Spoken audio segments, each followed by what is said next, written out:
strong in the Lord and never give up hope. You're gonna do great things. Welcome to Pastor Tyler's office. I'm glad you're here. I'm glad you're sticking with us.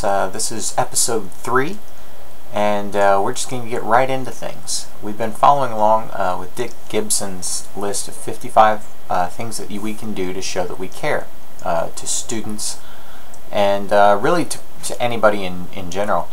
And so we are up to number 11. We've gone through the first 5 and then the next 5 in episodes 1 and 2. And so in this episode 3, we're going to go through number 11 on the list all the way through number 15. So number 11 on the list of 55 ways to show you care is to notice personality changes and to comment. If you notice that the student is changing their personality, maybe they were really giddy and now they're kind of bummed, or really talkative and now they're kind of quiet, or vice versa. If maybe this student was really shy and now they're just very bubbly. Notice those things. Comment. And most likely, after a little bit of prodding, the student will open up. You know, just broke up with a girlfriend, just got a boyfriend, just lost a relative, just lost a pet, just got a new puppy. You know, whatever it happens to be, most likely the student will open up and you'll learn a little bit more about their life. And again, by taking that time to show that you care, by investing in the student's life, that is very moving, very important, very bonding for the student. Number 12 is to remember requests for prayer and check back with them about their requests. Now, every Sunday here at the church, we have a moment where we kind of go over some prayer requests. If anybody has anything they want to pray about, lately it's been school stuff as the year is finishing up. If somebody's grandma is in the hospital or something, we try and pray for them. Be sure to follow up on those things. And again, for me, my memory is terrible, and so the more people that are checking in with the student, the more they feel like somebody cares. I try and do what I can to connect, but I'm not perfect, and so I always goof up or forget things, and so if we can remember those prayer requests and follow up on, well, you prayed about that test, how are you doing? How did that go? Well, it went really well. Or, nah, I should have studied a little more. Again, conversation is huge, huge. Face-to-face interaction is something that students don't get enough of, in my opinion. Number 13 is to give them responsibility and a chance to learn through their failures. For someone who appreciates excellence, sometimes it's hard for me to give up some of that control, because I know how I want things done and I want it done a certain way, and maybe you can relate to that. And so to have someone come in, such as a student who doesn't know exactly how to do something exactly the way that I have in mind,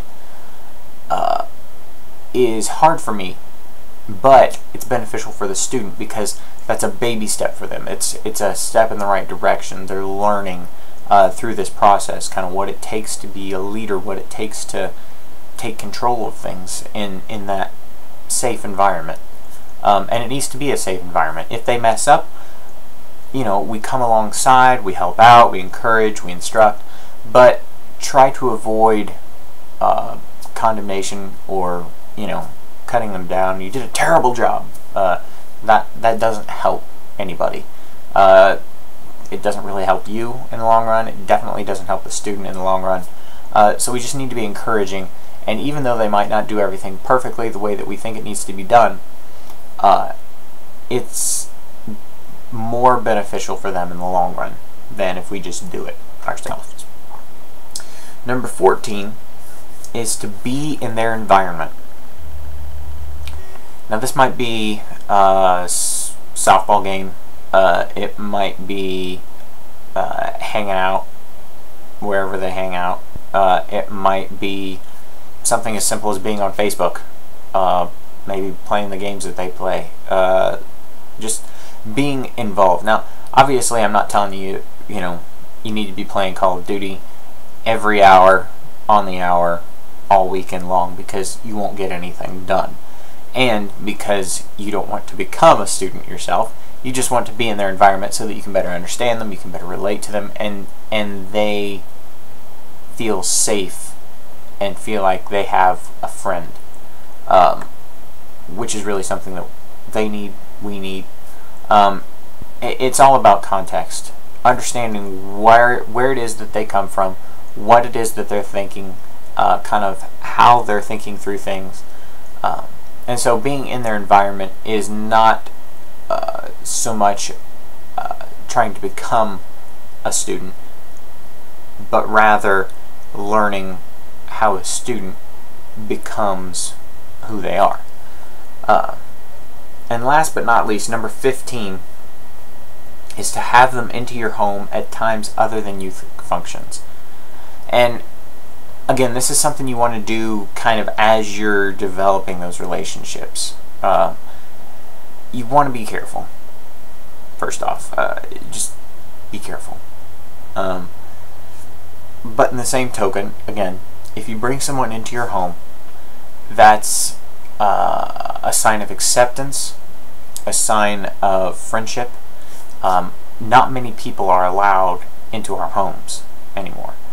And so to invite someone in, to allow them in, especially a young person, goes a long way in saying, I like you, I accept you, I want you to be a part of my environment. As number 14 was, we go into theirs, this is they come into ours. And again, be careful, no one-on-one time, try to have somebody else there if possible. I hope these things have been beneficial to you. We are working our way through the list. We are about, I don't know what it is, part way done. I'm excited. I'm having a good time. Hopefully you guys are learning something. And if you have any questions, comments, if you want to cover something else, if this is just stuff you've learned a million jillion times and you want to cover something else, please.